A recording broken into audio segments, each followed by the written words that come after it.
Carlos Costa Beber e esse é o programa Pense Grande.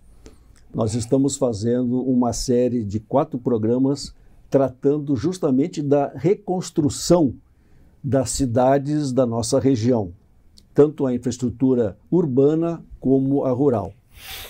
Já tivemos aqui um programa anterior, que esteve presente o professor Tiago Marquesan, da Universidade Federal, e o prefeito de Restinga Seca, o Paulinho Salerno. E hoje nós vamos conversar, convidei um amigo muito especial, um economista com uma experiência extraordinária em finanças públicas. Eu não lembro de conhecer, fora o professor Pascotto, que foi secretário de Finanças do Rio Grande do Sul, quem conhecesse tanto finanças públicas. Então estou aqui hoje trazendo essa pessoa muito especial, que é o Jairo da Silva Dutra. Jairo, bem-vindo. Muito obrigado. O Jairo vai contar para vocês assim a história dele, o currículo que ele formou ao longo desses anos como gestor público e mais recentemente como secretário de Gestão e Finanças da Prefeitura de Pelotas. Mas o Jairo se formou aqui em Santa Maria, ele é samborgense, é mais um samborgense. Olha que tem de samborgense que vieram para cá. E o Jairo fez aqui, estudou no Maneco e depois fez o curso de Economia, economista da turma de 83, né, Jairo? Aí o Jairo vai contar um pouco, então, dessa longa vivência dele na gestão pública, que esse é o primeiro programa que se trata desse assunto tão importante. E Jairo, como eu te falei, nesse momento precisamos reconstruir o Rio Grande do Sul, onde mais do que nunca vai se precisar de dinheiro. E então a tua sabedoria nessa área certamente vai ajudar muito. E pessoal, eu sugeri que o Jairo nos ajude nessa relação da UFSM com as prefeituras, porque nos faz falta essa ligação. Como você sabe, historicamente, Santa Maria ninguém fala com ninguém. E as prefeituras precisam estar mais próximo aqui da universidade, né, Jairo? E possivelmente tu vai nos ajudar nesse trabalho.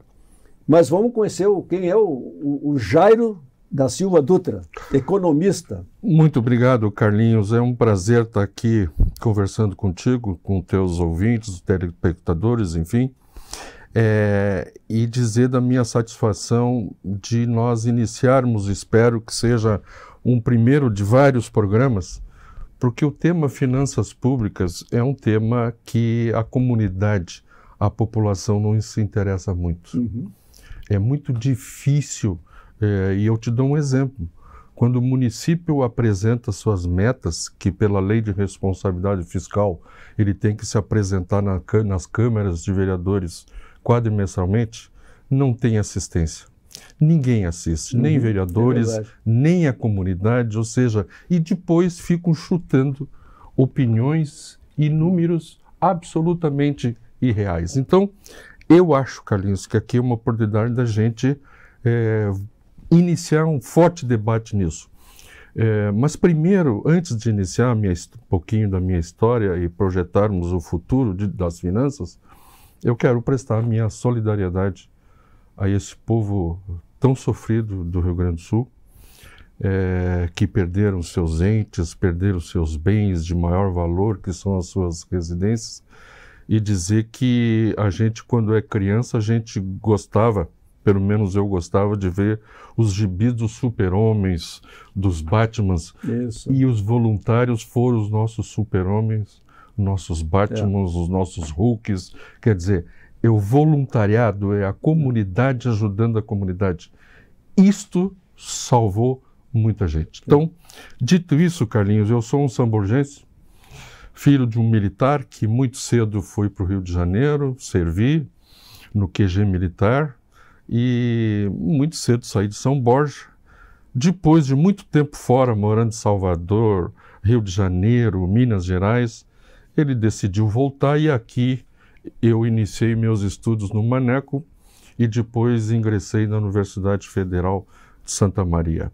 E eu tenho muita saudade, principalmente dos meus professores que eu tive, em especial um que eu gostaria de prestar homenagem aqui, póstuma, porque ele já é falecido, infelizmente, que é o Carson, o Bill, que eu não tenho dúvida nenhuma que seria hoje, nesse momento de crise, um profissional que ajudaria muito Santa Maria.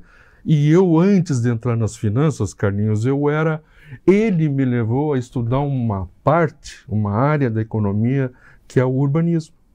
Economista também estuda modelos de cidade, custos da cidade, quer dizer, e ele me levou a estudar isso lá no início da minha carreira, onde ele me convidou a ir para o Rio de Janeiro a trabalhar, e eu tive um pouco de experiência. Eu tive o prazer de trabalhar com um grande urbanista nacional, que é o Jaime Lerner, onde ele lá, no primeiro governo Brizola, ele desenhou e projetou aqueles bondinhos que descem hoje da favela do Alemão, isso, que desce, aquilo foi projeto do Jaime Lerner. A partir daí eu ingressei, fiz o meu mestrado na URGS, né? Tive o prazer de ser coordenado e ter esse pupilo da professora Ieda Cruz, também saudosa, profissional, depois governadora do estado, enfim. E eu entrei na Fazenda, na Secretaria, neste mundo de finanças públicas, muito jovem, no segundo ano do governo Pedro Simão, pelas mãos desse profissional que você se referiu, do Pascotto, meu grande amigo, Pascotto Azzolin, santiaguense, enfim. E eu tive o prazer a gente foi colega de curso, ele é um economista. E o professor Lemos também estava no... Professor Lemos também estava junto comigo lá. Então, pela mão dele, eu saí, quando eu entrei, eu tive no Banrisul, também prestei concurso no início da minha carreira no Banrisul, tive muito pouco tempo, e ele me levou para a Secretaria da Fazenda. E lá, Carlinhos, eu encontrei um monstro. Era um monstro a administração pública do Estado. Era uma coisa absoluta ineficiência, onde a gente teve a primeira grande greve dos professores que durou meses. Não sei se você se lembra. Não. E aquilo foi, para mim, uma coisa apavorante. Mas... por insistência do Pascotto, que depois também me fez dar aula na PUC, eu fui professor na PUC por 8 anos de economia, e aquilo me fez começar a me aprofundar um pouquinho mais nessa questão de que finanças públicas é um instrumento de melhoria de qualidade de vida das populações e das cidades e do Estado e do país. Tudo nasce em finanças públicas, Carlinhos. Qualquer projeto, ele não se sustenta se não tiver recurso financeiro, seja ela no setor público, seja ela no setor privado. Eu também tive experiência no setor privado, eu administrei belas empresas, por exemplo, vou te citar uma, Buscar Ônibus, em Joinville, que eu reestruturei toda a questão financeira que ela estava... Uma bela indústria de ônibus. De ônibus, uma concorrente forte na época da Marco Polo. Então, essa entrada nas finanças públicas me fez enxergar de que, primeiro, nós temos que buscar a eficiência no setor público. Então, nós reestruturamos toda a Secretaria da Fazenda do Estado. Nós tiramos o orçamento de dentro da Fazenda, porque o orçamento, eu tenho um pensamento que o orçamento é planejamento.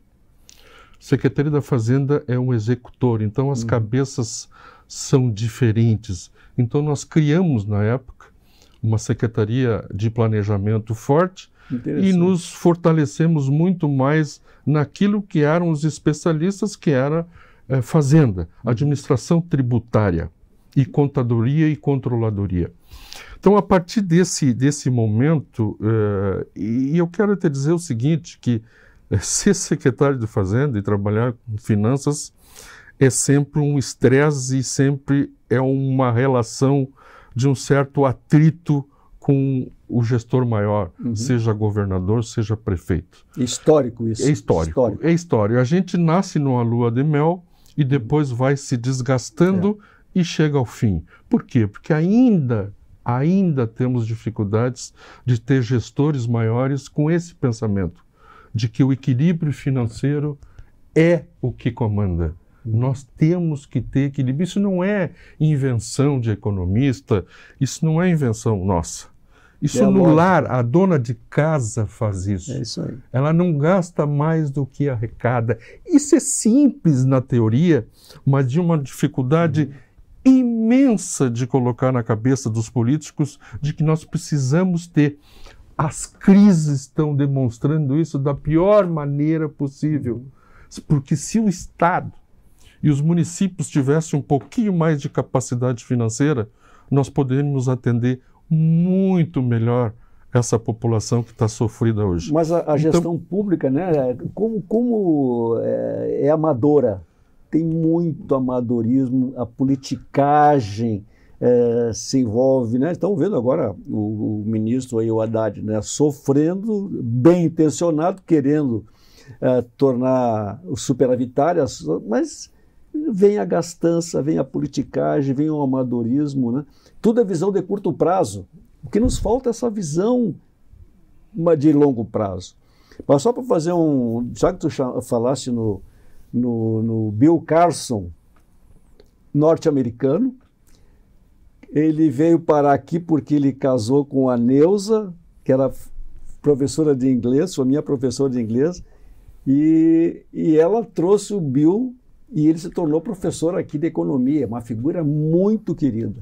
Isso, para mim, eu me tornei amigo dele, da família.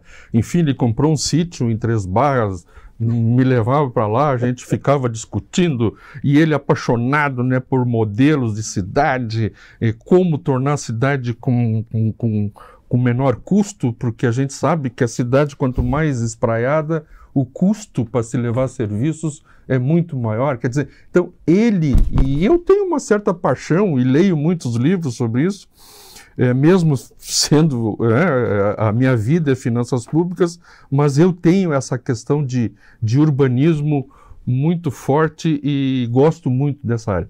Então, depois que eu entrei, Carlinhos, rapidamente, para a gente encerrar essa parte da história, quando terminou o governo Pedro Simão, entrou o governador Colares, e ele acabou me convidando, o secretário da Fazenda da época, que nós estávamos montando ali a entrega do governo, né? E Orion Cabral, que faleceu há poucos dias aí, um belo secretário também, servidor do BRDE, ele acabou me convidando para permanecer. Então, aí começou os grandes problemas, Carlinhos. A partir do governador Colares, a crise financeira do Estado se tornou cada vez mais aguda. Nós não tivemos outra condição senão primeira renegociação de dívida. Essa dívida que hoje está em 192 milhões, mais de 90 milhões com a União, porque a dívida do Estado são 118 bilhões. Só com o governo federal é 92 bilhões, essa dívida é lá de trás. Mas que coisa interessante, o divisor de águas foi aí. Foi aí. Foi aí por quê? Porque o Estado, nós não tínhamos crise climáticas. A crise era nós que fabricamos e eram os políticos que fabricavam. Começaram a se endividar, né? Aumento na folha salarial, aumento daqui, obras mal feitas, corrupção.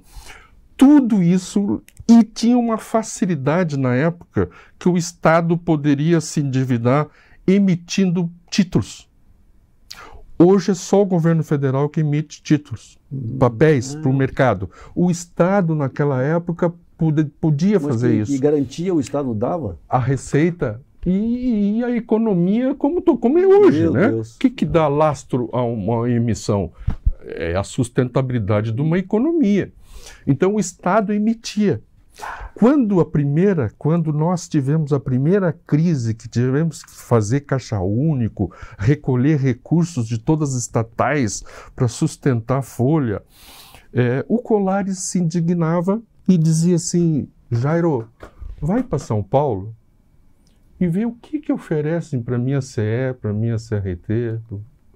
Ele foi o primeiro já na época a pensar, porque havia uma indignação do secretário dele de que o Estado teria que recompor os salários dos servidores da CE, às vezes da CRT, e também o banco teve crises muito fortes um pouquinho antes disso. E tinha então, a Caixa Econômica Estadual também. E tinha a Caixa Econômica, que era também uma coisa maluca. Bah. Então, quando nós tivemos a primeira reunião com o ministro Pedro Malan, ele disse o seguinte: governador e senhor Jairo, primeira coisa que vocês têm que fazer, fechem, no mínimo, 3 instituições financeiras que vocês têm lá. Veja bem, Carlinhos, nós tínhamos Caixa Econômica Federal, Banrisul, Divergs, que era uma distribuidora de títulos que fazia o lançamento desses papéis no mercado, e nós tínhamos o BRDE e nós tínhamos o Badesul. 5. Meu Deus. 5 instituições financeiras, absolutamente com dificuldades. Então, Pedro Malan foi o primeiro a dizer, antes de iniciar qualquer conversa de negociação, fechem 3. Eu me lembro que no retorno o governador dizia assim para mim: meu jovem, como ele se referia a mim, eu vou ser expulso do partido. Mas por que, governador? Como eu vou defender a extinção da Caixa, que foi criação do meu líder, Brizola? Eu digo, governador, a Caixa Econômica Estadual. Governador, nem o senhor vai ter que ser expulso, mas não tem outra saída. Então nós fizemos. Quando é que fecharam a Caixa Estadual? Foi no governo Colares. No próprio governo Colares. Nós extinguimos a Caixa. José Fernandes era o presidente da Caixa. José Fernandes, professor, meu professor. Então, extinguimos a Caixa, que era uma autarquia.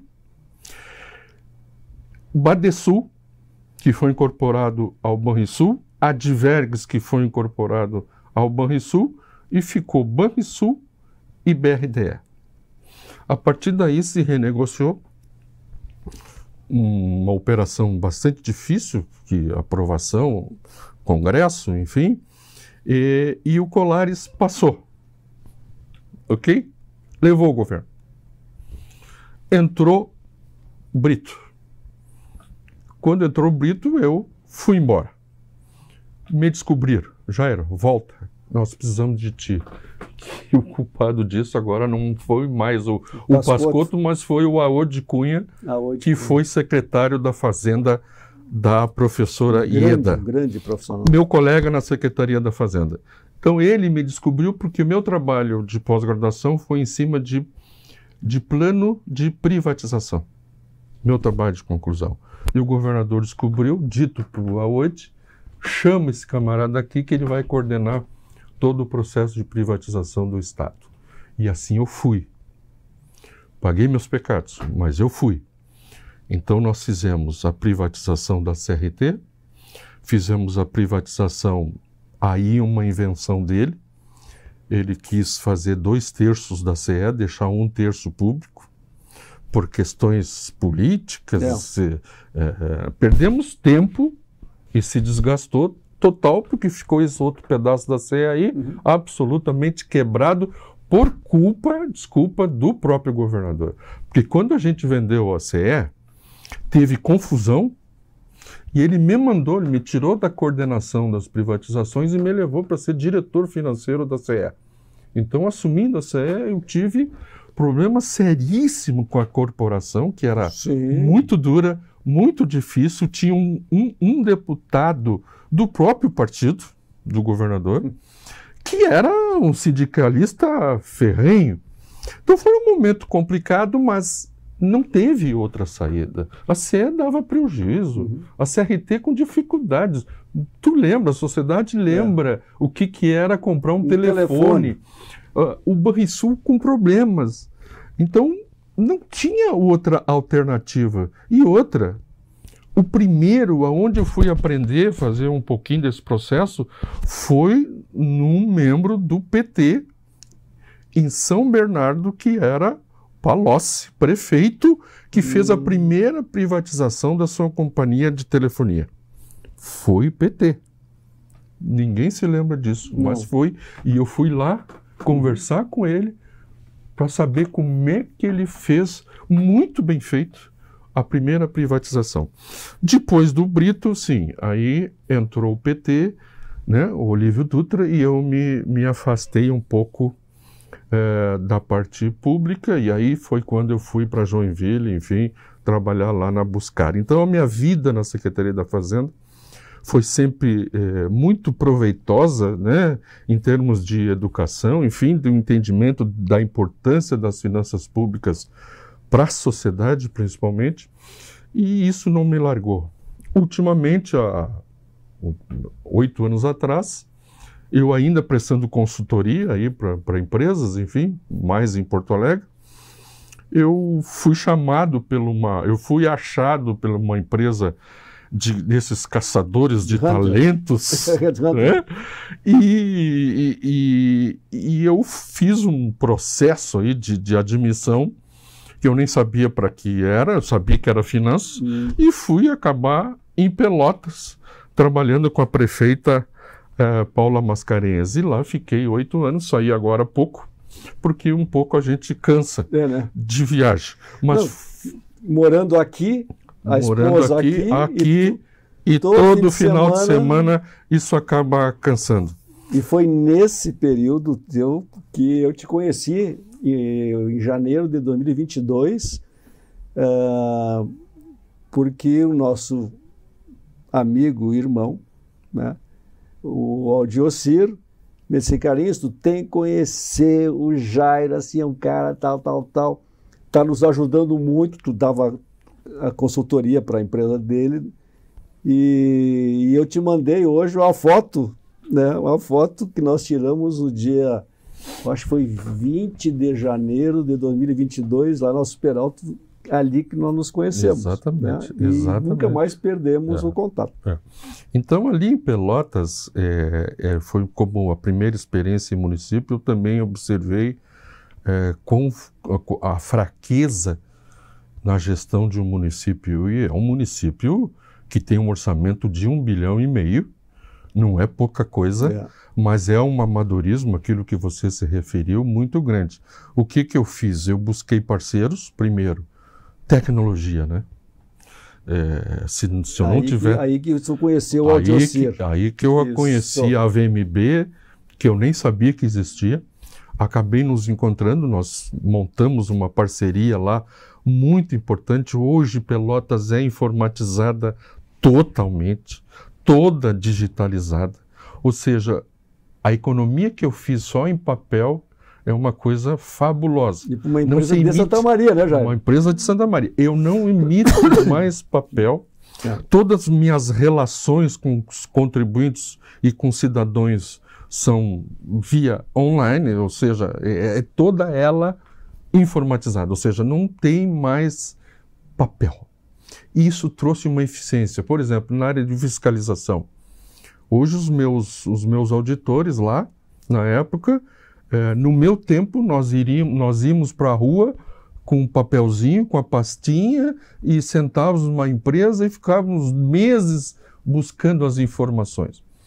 Hoje os auditores de Pelotas, eles sentam e cruzam as informações, tecnologia, com toda Receita Federal, Governo do Estado, e buscam as informações de todas as empresas de Pelotas. Ou seja, hoje eu tenho absoluta certeza em Pelotas quem está sonegando e quem não está sonegando.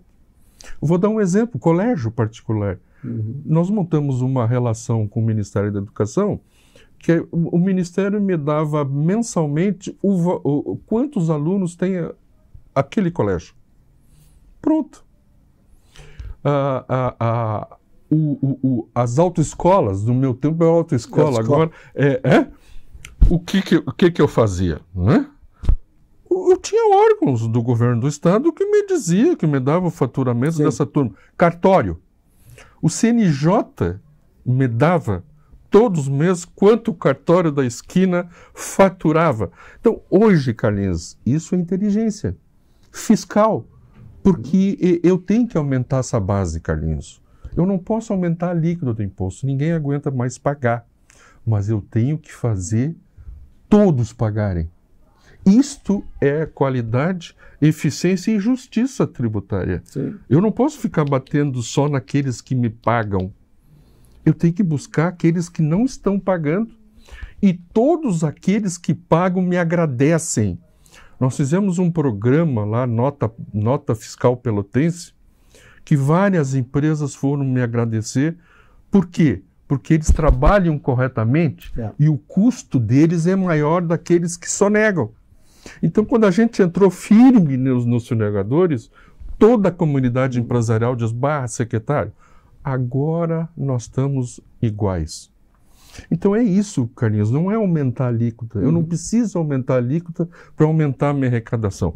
Como eu aumentei e fui campeão durante 2 anos, nos 2 últimos anos, fui campeão a nível da região sul, Paraná, Santa Catarina e Rio Grande do Sul, de crescimento de arrecadação. Então nós fizemos esse trabalho, diminuímos o custo, quer dizer, claro que Pelotas tem uma série de problemas, sério, um estoque de precatórios horroroso, 400 milhões, um problema de administração da dívida ativa, que lá tem uma anomalia, ou seja, a dívida ativa é cobrada por procurador, não é da Secretaria da Fazenda. Isso é uma briga minha histórica contra isso. Dívida quem trata é Fazenda. Procurador trata da dívida já judicializada. Então isso tinha alguns problemas. Mas enfim, Carlinhos, para encerrar essa fase de história, essa é um pouco da minha história. Aprendi a me apaixonar por isso, porque eu sei que um efeito de uma boa gestão financeira, causa reflexos imediatos à população e à comunidade. Jairo, olha, nós encerramos esse primeiro bloco assim, brilhante. Olha, a experiência de professor nessas horas funciona muito bem. Pessoal, nós estamos concluindo esse primeiro bloco. Aqui vocês estão vendo que o conhecimento de gestão pública do Jairo Dutra, um samborgense que fez carreira no setor público. Estamos aqui graças ao prestígio da Cotricel. Um abraço lá para o meu querido amigo Zé Paulo. A gurizada do Sebrae, o Sebrae agora, né, já vai ter um trabalho imenso para ajudar essas pequenas e microempresas. E meu querido amigo Juliano Cancier, que veio contribuir com o nosso programa. Nós já voltamos. Pense Grande, com Carlinhos Costa Beber. Se tu quer abrir a tua própria loja, a gente te dá o passo a passo. Que baita vitrine, hein? E tá pensando em bombar nas redes e vender online? Temos muitas dicas pra ti. Curte e compartilha. E pra quem quer renovar o cardápio, a gente tem a receita. Um churrasquinho de fundamento. Seja qual for o teu negócio, o Sebrae é pra ti. Acesse sebraeprati.com.br e saiba como podemos te apoiar. O Sebrae é pra ti! O Sebrae é pra ti! Chegou o Clube D+, o clube de vantagens do assinante do Grupo Diário. Nele você tem muito mais descontos em restaurantes, lojas, cinemas, academias, farmácias e muito mais. Vencer mais. Assine agora pelo WhatsApp 55 32 13 7272 ou pelo site do Diário. Clube D+, muito mais vantagens para você.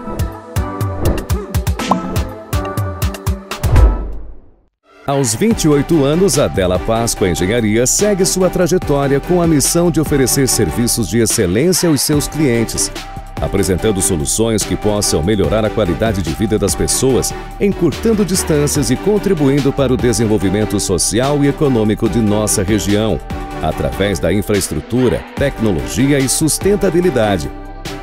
Della Páscoa Engenharia, há 28 anos transformando a cidade e região. Conheça as delícias da nova pastelaria Delivery da região, Império do Pastel.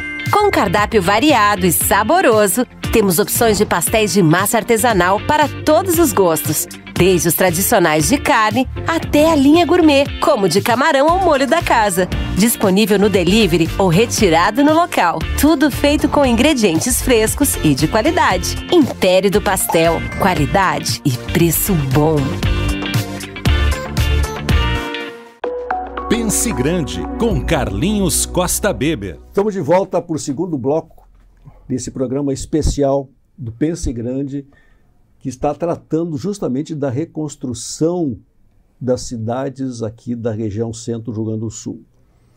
Estamos conversando então com o meu querido amigo Jairo, o Jairo da Silva Dutra, economista, já deu grande demonstração de conhecimento no primeiro bloco, mas Jairo, tu te encaixas agora muito bem nesse que é o maior problema já vivido pelo Rio Grande do Sul.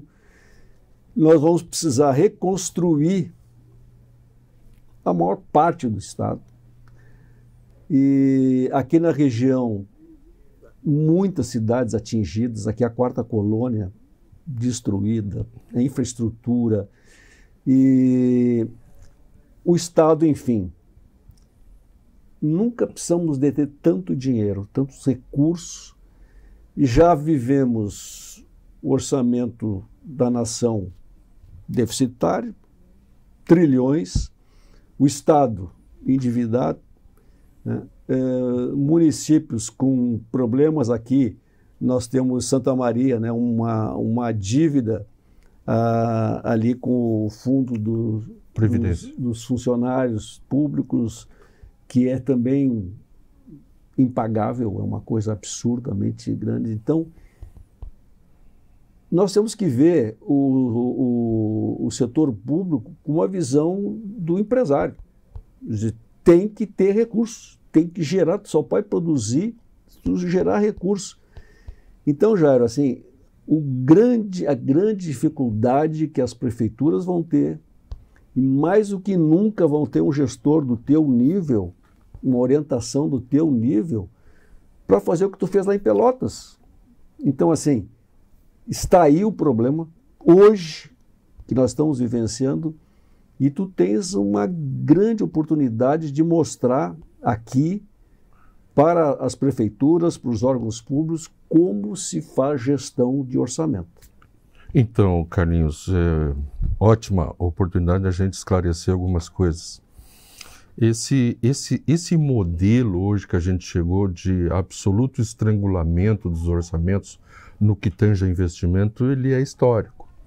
Se eu tratar de governo do Estado, na década de 70, nos governos Triquez, Amaral, ok? Aquela turma Guazelli, eles chegavam a investir 30% da receita corrente líquida, que é uma receita que é criada pela Lei de Responsabilidade Fiscal, que é base de algumas análises importantes pela lei, tá? A partir da receita que a gente calcula a despesa de funcionalismo, de endividamento e também do investimento. Então, essa receita corrente líquida, só para dar um exemplo agora, 2024, ela é de 58 bilhões no Estado, e o Estado vai investir somente 4,5% desse valor.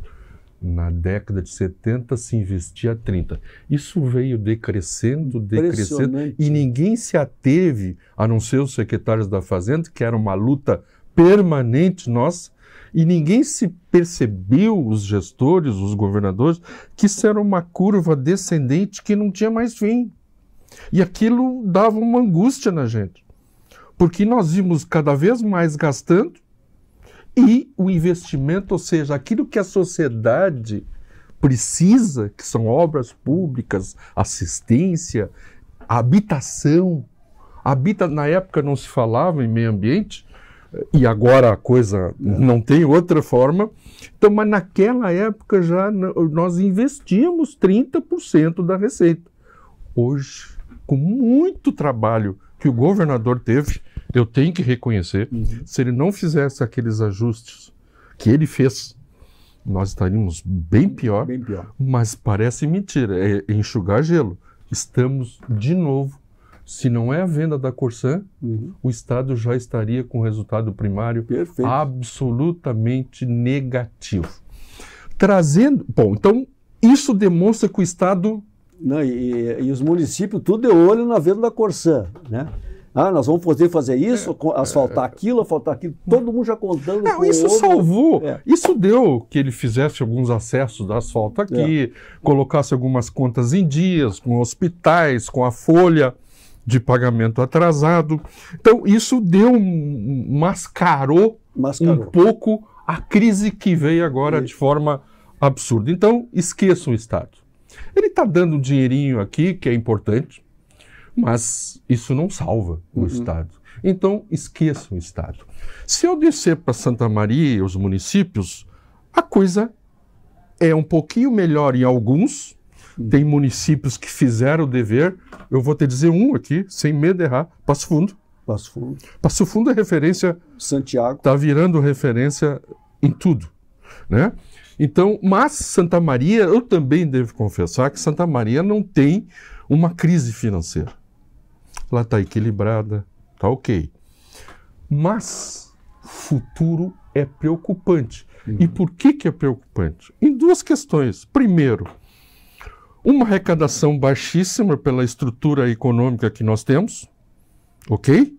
O que aumenta a receita de forma bastante substancial é a indústria, que tem valor agregado, tudo.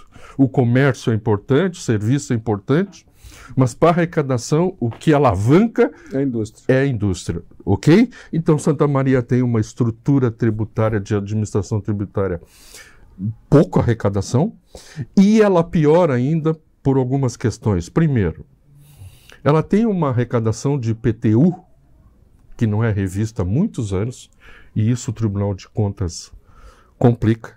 O IPTU em Santa Maria é baixíssimo, é muito baixo, é muito. Santa Maria arrecada 70, 80 milhões, Pelotas 200. Que coisa, rapaz. Porque fizemos um trabalho, né, de readequação. Precisamos fazer. Por quê? Pela justiça tributária. Porto Alegre fez isso também. Nosso país ainda é uma regra tributária, um arcabouço tributário em cima do consumo. Isso penaliza todo mundo. Ou seja, quem é rico, quem é pobre, quando vão comprar um pãozinho, pagam a mesma coisa. Isso é injusto. Tem vários empresários no mundo dizendo, gente, eu quero pagar mais. Então, a sociedade que tem capacidade, né, de gerar recursos, ela tem que contribuir um pouquinho mais. Eu não tenho nenhuma dúvida disso. Eu não tenho ninguém aguenta, a classe média e a classe baixa não tem mais condições de ter aumento. O governador tentou passar o ICMS crescer, né? Não aprovou. Voltou para um decreto para tirar subsídio, também não funcionou. Voltou para um aumento. Quer dizer, ninguém aguenta mais. E quando eu falo em IPTU, eu não estou falando de aumentar a alíquota, né? É uma reavaliação das suas residências. Tem gente que na pandemia tinha uma casa de 100 metros, ele ampliou para 150, e esses 50 não é visto e não paga. Claro. Né? Então, precisa ver isso. Santa Maria... Hoje tem tecnologia para fazer isso. Então, eu aumento a receita em curto prazo dessa forma, reajustando o IPTU, entrando forte nessa questão do IPASP, né, que é o plano de previdência, tem que ser resolvido. Isso vai custar o ano que vem para a prefeitura 5 milhões por mês. Isso é um absurdo. 5 milhões por mês, quantas casas... já está no Ministério Público, inclusive. Quantas casas populares eu faço? Então não tem cabimento isso. Então são duas medidas, Carlinhos, rápidas, de curto prazo. Médio prazo é transformar esse orçamento mais equilibrado possível para entregar para o meio ambiente. Sabe quanto meio ambiente, sabe quanto a Prefeitura de Santa Maria está lá na Lua? Arrecada 1 bilhão, está projetado arrecadar 1 bilhão e 400. Sabe quanto investimento? 76 milhões, ou seja, 5%. Sabe quanto é que é a folha e os gastos correntes, que é para manutenção da máquina, é quase 90%. Ou seja, mas isso é um modelo que não é Santa Maria, não é a crítica que eu faço a essa gestão, é um modelo que tu abre os orçamentos do governo federal, do governo estadual e do governo municipal, eles estão engessados. Eu sou contra até, eu sou um crítico da vinculação de recursos.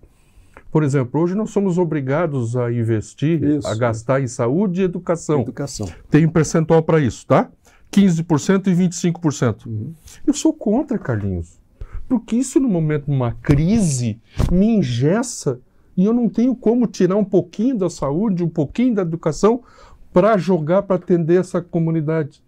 Ah, mas aí as pessoas dizem, mas Jairo, se fizer isso, os prefeitos não vão investir em educação e em saúde. Gente, só um pouquinho. Tem Tribunal de Contas, tem a sociedade para discutir isso. Não vota nele, não vota mais nele. Agora, para mim que eu estou fazendo as coisas certinhas, quando tem uma crise, por exemplo, na Covid, eu precisava botar em saúde. Tirei da educação, tirei de outras coisas, da cultura, de tudo, para botar na saúde, porque era o momento de atender a saúde. O que aconteceu? Todo mundo, todos os secretários de Fazenda e Prefeitura se apavoraram porque eu não ia cumprir a obrigação de investir na educação naquele momento. Aí o governo federal observou isso e perdoou. Desde que nos anos seguintes eu tenha que recompor esses valores. Então, congela. Então, os recursos que ficam na mão do prefeito é muito pequeno, é insignificante. O que ele tem que viver? De emendas parlamentares? Nós temos um deputado federal que hoje é ministro, Pelotas, o deputado que representa Pelotas, que é o Daniel Streziak, ele tem as emendas dele, injeta dinheiro direto em Pelotas, emendas. Se não for emendas, nós temos outra possibilidade, que é, e aí volto de novo na questão do equilíbrio, é buscar financiamento internacional. É buscar Banco Mundial, não tem outra saída, Carlinhos. Eu tenho que buscar Banco Mundial para reconstruir as cidades. E não é só o município, o Estado vai ter que fazer. E o governo federal, o que ele vai fazer? Dívida. Ele vai emitir títulos. Ele vai emitir títulos. Então, a saída do município hoje, tá? Curto prazo. Ajustes na sua arrecadação. Imediato. Com eficiência, com tecnologia, com inteligência, aumenta a sua arrecadação própria. Aqui, IPTU, ISS, ITBI, ITR, aumenta isso. Torna mais eficiente, que eu te garanto que em 30% dessa arrecadação eu consigo tirar de forma quase que imediata. Segundo, manutenção do equilíbrio para que eu possa buscar, me candidatar a buscar recursos internacionais com aval do governo federal para que eu possa cumprir essas obras basicamente no entorno da cidade, que não tem jurisdição federal, porque a federal o governo vai dar. Sim. A estadual o governo federal vai dar. O município que ele diz que vai dar, eu não sei, eu preciso entender, mas eu preciso saber que o município tem capacidade de, tudo bem, eu não posso ter dinheiro aqui, a liquidez aqui, mas as minhas condições, os meus números, o meu fluxo de caixa permite que eu me habilite a buscar 30, 40, 50, 60, 100 milhões no Banco Mundial para reconstruir vias no interior, pontes no interior, enfim, reconstruir habitação. Quantos anos uma prefeitura não investe em habitação? Nada. Habitação. Nada. Carlinhos, com 90 mil tu faz uma casa interessante, né? Com qualidade, com dignidade, né? Eu estou falando em 5 milhões mês só da Previdência. Só da Previdência Municipal. Com metade disso, 2,5 milhões por mês. Quantas casas eu posso construir? Quantas remodelagens de cidade para realocar essa população que está sofrendo nas áreas de risco e realocar elas no ambiente urbano, né? Rogério, porque eu te pergunto, por que a sociedade é tão omissa? Ninguém participa de discussão de orçamento, ninguém cobra. Né? A própria Câmara de Vereadores, tá? Esse caso do Instituto de Previdência Municipal, não? Vira comissão e comissão dentro da Câmara de Vereadores, nada. O Ministério Público teve que tomar providência. E mesmo assim, está o pepino aí. Então, assim, o contribuinte, ele é muito passivo, né? Ele é muito passivo, ele aceita, sabe? Ninguém sabe, se tu não estou contando aqui, tu está contando agora, que se investia 30% há alguns anos, na década de 70 e 80, né? O Simão fez a Estrada do Mar, né? Hoje, qual é o governador que tem dinheiro para fazer uma estrada, como fez o Simão, uma estrada estadual? Quer dizer, então, assim, alternativas, né? Eu acho que assim, tu está levantando uma questão importante, porque aumentar a arrecadação do IPTU, né? Politicamente. Né? Não cabe mais. O Nelson Marquesan fez em Porto Alegre. Não cabe mais isso. Não cabe mais. Por quê? Porque até a Câmara aqui, eu já vi manifestação até de políticos da esquerda dizendo que, gente, nós temos que mexer nesse IPTU. E eu fico assim um pouco chateado. Por que não se faz isso, hein? O que isso leva? Por isso o desgaste da Fazenda. E eu vi a secretária várias vezes dizendo que esse é um tema que vai ter que vir de forma urgente. E a gente passa anos passando. Ou seja, então, os candidatos, a sociedade, Carlinhos, a sociedade em geral, empresários, sociedade civil, enfim, tem que perguntar para os candidatos o que eles pensam em finanças. Porque eles não vão tocar nesse assunto. Porque não dá para perguntar, Carlinhos, e nós, desculpa, nós eleitores temos uma culpa imensa nisso. Claro. E eu vou te dar um exemplo. A minha professora Ieda foi a única governadora do estado que se preocupou em acabar com o déficit orçamentário. E levou críticas horrorosas, inclusive de corrupção. Zerou. Se os outros governadores tivessem a capacidade de entender, de manter esse equilíbrio, nós teríamos uma capacidade de investimento hoje muito maior. Muito maior. Então, Carlinhos, mais uma vez, pergunta para um político, eu vou te dar isso, se ele quer fazer a manutenção no hospital, uma reforma no hospital, ou se ele quer construir um novo hospital. Com certeza vai dizer assim para ti, eu quero construir. Pelotas vai enfrentar um problema agora, que eu me desgastei. A prefeita com o governador estão construindo um mega pronto-socorro. Vamos dizer, mas tu é contra a saúde? Não. Ao contrário, eu quero mais que tenha 2, 3 pronto-socorro. A minha pergunta como financeiro, que faz conta, é perguntar o seguinte: quem vai custear uma estrutura hospitalar deste tamanho? O município não. Pois é. Está quebrado. Não está quebrado, está com dificuldade, não sobra nada. O Estado, o governo federal vai bancar? Zero. Então isso, Carlinhos, a sociedade tem que perguntar assim, entre aquele que faz um monte de obra e deixa tudo atirado, porque um dos grandes problemas no Brasil, tu sabe, é obra que iniciou e obra que não terminou. Por questão orçamentária, por questão de corrupção. Aliás, eu vou te dar um número.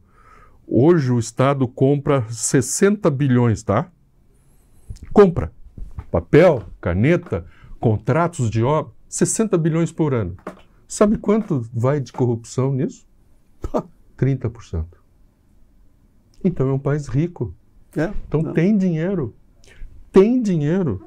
É só um pouquinho mais de seriedade na Covid, Carlinhos. 25% do custo da saúde foi para o ralo na corrupção. O Tribunal de Contas, depois dessa fase, Carlinhos, vai entrar firme nas prefeituras, no Estado, para saber se não houve, porque este é o momento que as coisas se afrouxam, e tem que se afrouxar. Claro.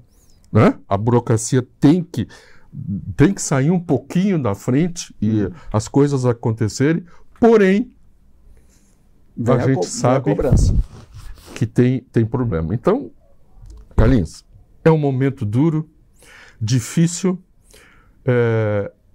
a pressa, não podemos ser apressados, porque senão sai bobagem, mas temos que ter rapidez. E nós temos que ter esse cuidado a partir de agora nas prefeituras. Meio ambiente. Quanto é que Santa Maria gasta no meio ambiente? Está projetado? 7 milhões. De 1 bi e 400. 7 milhões para o meio ambiente de 1 bi e 400. Não vai fazer. E não é culpa do... Aqui não é uma crítica ao Pozobon. Nenhuma. Isso é herança, só que ninguém vem fazendo. Ninguém não vou fazer, não vou fazer. Jairo, que coisa angustiante, de tratar o assunto, né? E para encerrar esse segundo bloco, né? Essa é uma pauta que a sociedade não vai cobrar dos candidatos e os candidatos muito menos vão querer tratar desse assunto. Bom, estamos terminando o segundo bloco. Eu sabia que ia ser um drama administrar essa conversa com assim, um talento em finanças, tá, que nós estamos tendo aqui com o Jairo, essa oportunidade. Então estamos aqui com o carinho do Sebrae, da Cotricel, que está tendo muito trabalho agora com seus agricultores, seus parceiros, e com o líder de mercado. A Cancian é a maior imobiliária de Santa Maria e tem apenas 11 anos, já é líder de mercado. Nós já voltamos com essa conversa com o Jairo Dutra, grande economista em finanças públicas. Pense Grande, com Carlinhos Costa Beber. So darling, take my hand, you got to understand, I don't wanna just be friends. Come away with me and live my fantasy, I don't wanna just be friends.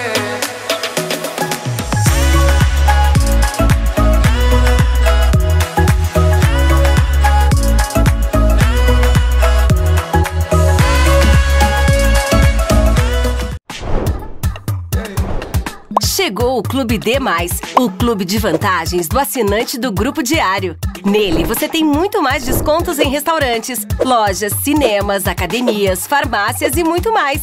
Vencer mais. Assine agora pelo WhatsApp 55 32 13 7272 ou pelo site do Diário.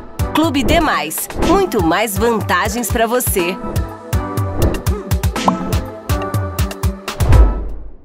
Aos 28 anos, a Della Páscoa Engenharia segue sua trajetória com a missão de oferecer serviços de excelência aos seus clientes, apresentando soluções que possam melhorar a qualidade de vida das pessoas, encurtando distâncias e contribuindo para o desenvolvimento social e econômico de nossa região, através da infraestrutura, tecnologia e sustentabilidade.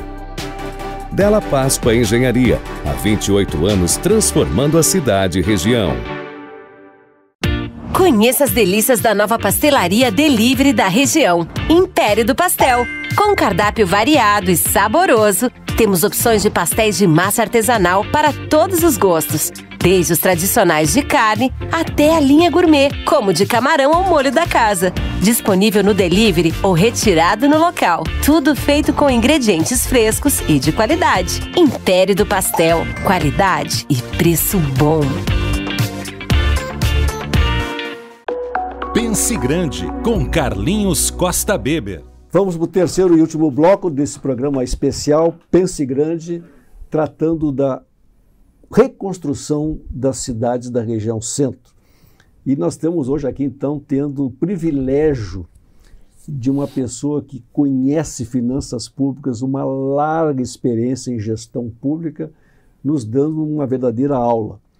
Mas eu provoquei essa semana, eu disse, Jairo, vai ter um evento na universidade do Centro de Tecnologia, onde 9 pesquisadores, especialistas, vão abordar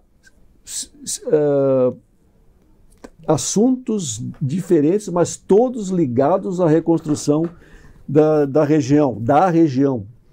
E o papel nunca talvez tenha sido tão importante a presença da universidade no apoio às prefeituras. E eu gostaria muito, porque nos encontramos lá e tu participou ativamente desse evento.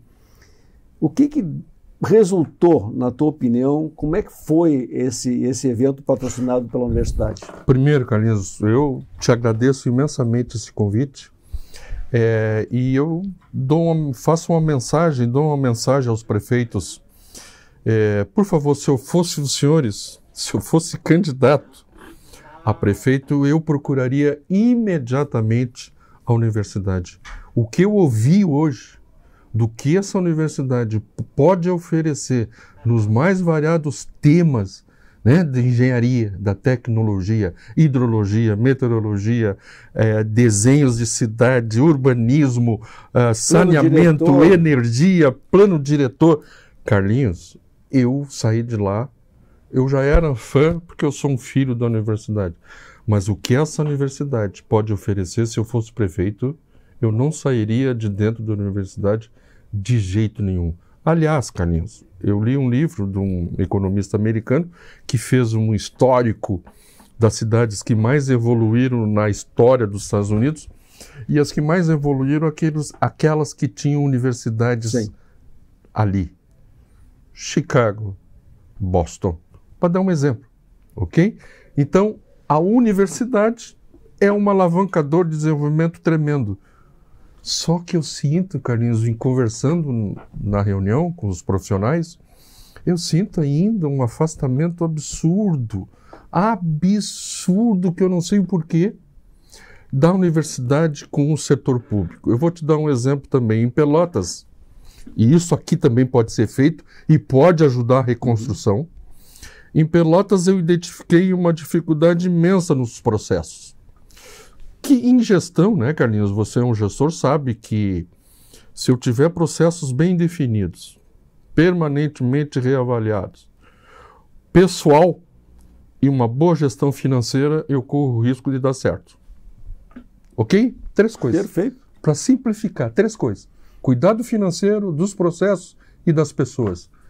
Eu corro o risco de dar certo. O setor público é a mesma coisa. E mais travado. Né? Tu chamou. Então, o que eu fiz? Eu procurei a Universidade Federal, que tem um belo curso de administração, e disse para a diretora, eu quero que vocês entrem lá para dentro da prefeitura e mexam em todos os processos. Jairo, tu quer isso? Sim. Vocês têm capacidade? Temos, Jairo. Então fizemos. Carlinhos, aquilo ali me reduziu a mão de obra na Secretaria da Fazenda em quase 30%. Ou seja, eu peguei 30% dos meus servidores e realoquei em outros setores porque eu economizei com a simplificação de processo. Então, o poder que tem uma universidade, e agora, tendo o prazer de estar ouvindo aquela maravilha toda da engenharia que eles podem produzir, desde pontes, né? Engenharia, uma das mais simples, uma ponte. A capacidade, então, os prefeitos lá, eu estava lá o de Restinga Seca, estava de Caciqui, a Ana Paula, que já procurou eles e já está com projetos, a Caciqui, com um projeto de uma ponte. Então, se eu sou o prefeito, eu pego meus engenheiros e jogo lá para dentro. Por favor, fiquem aqui e me tragam uma solução de uma reforma de uma ponte, da reconstrução de uma ponte, da questão da habitação, de um plano diretor, de um novo plano de resiliência. Jairo, tu sabe, principalmente as pequenas cidades, que é nosso entorno, não tem corpo técnico. Não, então, e está aqui do lado. Né? Mas hoje um dos prefeitos que veio, onde é que fica? Eu nem sabe onde é que é a universidade. Nossa, entendeu? Então, assim, conseguimos colocar, o prefeito de Alegrete mandou a sua equipe aqui, lá do Alegrete. Né? São Vicente estava aí também. Sim, o Fernando veio aqui de São Vicente, né? Então, mas ainda é pouco, mas já é um passo. sabe? E essa contribuição assim, pessoal que eu procuro levar, aproximar. E por isso foi muito bom, nada é por acaso, nada é por acaso, quando tu me provocou de fazer esse programa sobre finanças públicas, na hora, né? Te liguei na hora, é pontual e coincidiu, né, com esse evento também no momento exato. Agora, não adianta esperar passar, agora, no meio da crise. E a gente pôde ver, tem 15 cursos de engenharias diferentes ali dentro. Tá? E então, Jairo, assim, eu acho que foi uma provocação que vai te colocar no meio desse processo. Tá? Tu tem essa grande capacidade de reunir a academia com os municípios, sabe? Não sei nem como é que se vai fazer, mas tu caiu assim, tá? No meio de um processo extremamente doloroso e que precisa inteligência, relacionamentos, juntar. Nesse mesmo momento que estava sendo feito aqui na universidade uma avaliação já prevendo um processo de reconstrução, no mesmo dia e horário, a Prefeitura de Santa Maria estava fazendo... Pois é, Carlinhos, eu achei estranho, porque eu fui ouvindo na rádio, depois que eu saí do evento, que a Santa Maria estava fazendo com o mesmo objetivo, né? Eu fiquei imaginando, mas que perda de tempo, né? E de aluguel, porque a Prefeitura alugou um hotel, está ali de graça a universidade. Eu não, sinceramente, eu não, por favor, não entenda isso como crítica.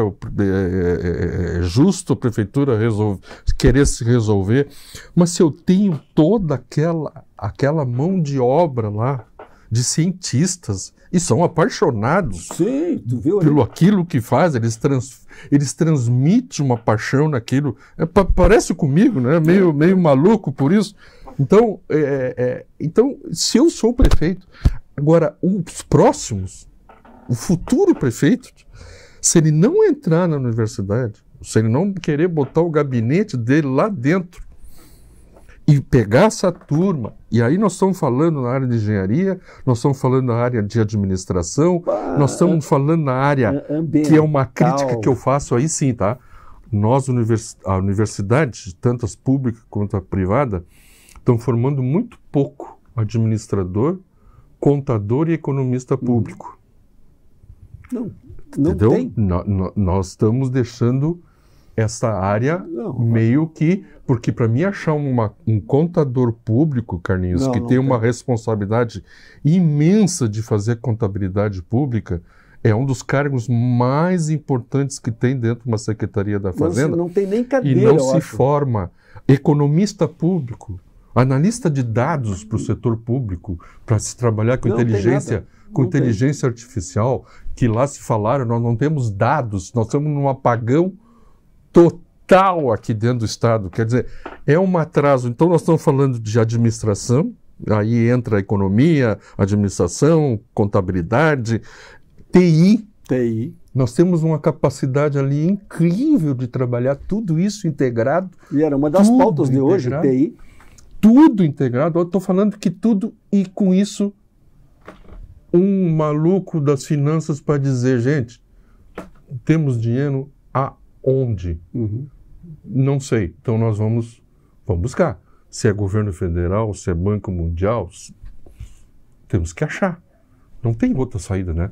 Não temos como deixar a cidade sem acesso, não temos como deixar de escoar a safra nesse interior, nós não temos como não construir casas para essa população, nós não temos como redesenhar as cidades, né? Tirar essas pessoas da área de risco, né? E transformar elas num cidadão ali, né? Sem risco, né? Então, e Santa Maria tem várias áreas. É uma crítica que eu faço para Santa Maria. Tu viaja bastante, né, Carlinhos? Eu sou um apaixonado por mercado público. Aonde eu vou, eu me soco no mercado público, que eu adoro aquilo. Uma brincadeira. Santa Maria tem mercado público? Não. Não tem. Quais os parques que tu vai em Santa Maria? Só do campus. Cidade não tem parque. Agora estão sinalizando a construção de um lá na barragem, né? Isso. Que eu vou ter que pegar o meu carro, que não se deve mais usar, pegar o meu carro para ir lá fazer uma caminhada em volta da barragem. Cadê o Parque Central? Nós não temos parque.